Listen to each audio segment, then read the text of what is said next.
Today we have the SmartArt box, which is a monthly art subscription box. You don't know what's coming each month, and so it's a big surprise, always something to look forward to. This is SmartArt's Inktober box, so it's the one they sent out the 1st of October, and this is what one looks like when you get it in the mail. Has an instruction booklet that gives you a lesson, and I'll show this more later, and I'll pull this out so you can see it. Alright, we get the Pitt artist pens. You might have seen in my last video. I did use these and they were amazing. Faber-Castell Pitt artist brush set in color. Hand lettering paper from Hanamule. And the Breville's Creative Color coloring pencils. A very nice .07 mechanical pencil, candy, and a white eraser. White erasers are really nice if you're sketching on white paper because if you use the pink or the green or the black, sometimes it can leave eraser color on your paper. And then their sticker. In the instruction sheet, you get a description of each item, kind of where the history of whatever lesson they are giving you that month is coming from, and the actual lesson. So we have a SmartArt project quick start guide is what it's called, and then there's a skills challenge guide, and this is new as of this month.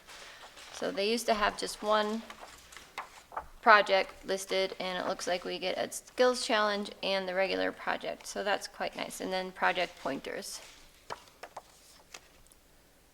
SmartArt gives you weekly prompts, and this month's are Doll, Toxic, Scream, and Undead, and as long as you post them before the end of the month, then you'll get what's called peacock points, and that's basically SmartArt's rewards system. And if you build up enough peacock points, you can put it towards either more products on their site or even towards their monthly subscription boxes. And I have received 2 boxes free so far through the peacock points, so it's a pretty cool program.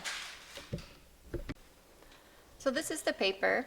It's 25 sheets, A5 size, and 80 pounds, and it is really smooth.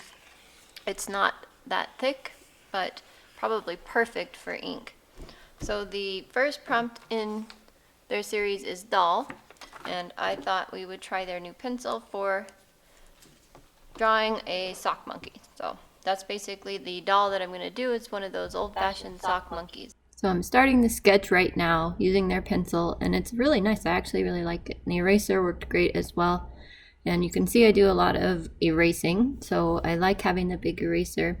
The little one on the end of the pencil kind of reminds me of the Tombow mono eraser. I think that's what it's called, the real tiny one. So it's really handy to have for getting into those tight areas and erasing things when you don't want to erase like your main big lines on the outside.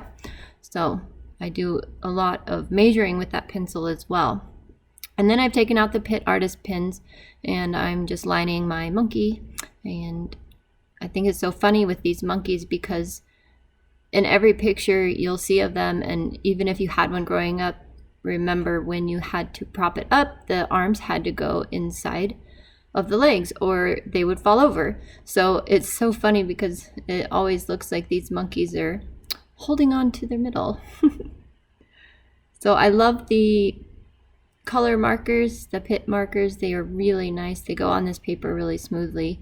And so there is my sock monkey. Moving on to the next one, which is Toxic. So I don't really like that word. I don't know. I guess I just wasn't very inspired by it. So I just did a skull and crossbones for the Toxic symbol. And I had some trouble lining up the bones in the back, and you can see I took that project pamphlet and used it as a ruler, and it was weird because I put the line straight across and then I would take that pamphlet away and they were still like crooked. So I don't know, it was funny, so I just kind of eyeballed it, and you can see one of the bones is still kind of off, but that's alright. And these pencils are not great for this paper, so I'll try these pencils on other paper that I use with colored pencils later, but I just used the light green and the dark green and called this one good, and that gray for some shadows. That gray Pitt marker is really nice. One thing cool about this pencil is when you take it out, it's a normal pencil and it's got the rubber grip, and when you push it back in, the whole thing goes in. So the pencil that I've been using for everything is this one, and I'm a little nervous when I take it in my computer bag or in my suitcase because I push it in and this very pointy tip still sticks out, and it's quite sharp actually. It's got some sharp edges. So this one might be my new go-to for taking with me because this is all just blunt and it's great. So the part that holds the lead and everything retracts back in.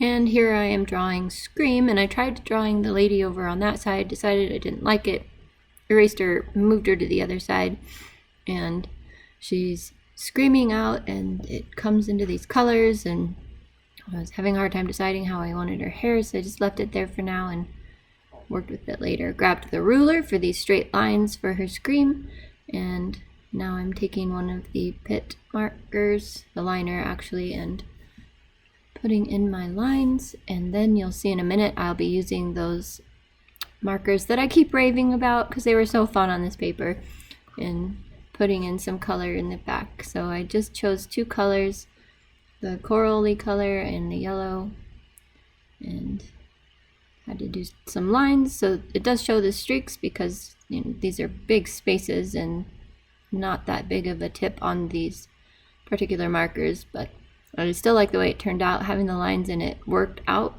fine for the word Scream, so I enjoyed it and I like the way this turned out. I used the darker red on her lips, and then I worked with her hair some. So I didn't like her hair, I kept messing with it, and then grabbed the gray for some shadows, and didn't like the white space there. I wanted blue, but I didn't have blue, so I just stuck my name and stuff in there for that one. And that concludes our SmartArt box. That's for October 2019. We have Doll, Toxic, and Scream. I still have the one prompt Undead to do, but I could not be that creative today, so that'll be for another day. And I did actually do Undead, and I'll pop a picture up inside for you, but this is how I incorporate these supplies into my regular art supplies. So these fine markers here, I'm just putting in my pencil bag, so they'll be added to my other black and white supplies basically, and I just add them in there all together. And those will go in the drawer that I keep markers and marker paper in. And I noticed they were missing from that drawer today, so I think my son might have stolen them because he really likes them too. Go figure. He's 23, by the way. So really awesome ones. I will look at getting some more colors, or maybe we'll get them in another subscription box. And this paper will go in the marker paper drawer as well. And kind of interesting because we got this paper in a previous box and I didn't like it then, and I love it now, but I wasn't as into markers then, so this worked really well. As far as the pencils go, I'll add them in my colored pencil drawer, and I want to try them out on different paper because, as I mentioned in the video, I didn't like them on this paper. So here are my 3 drawings. I did do the 4th one. I'll stick a picture of that up here at the end. And here's that 4th one. Went really simple because of Inktober. Have a great week. Thank you for joining me today.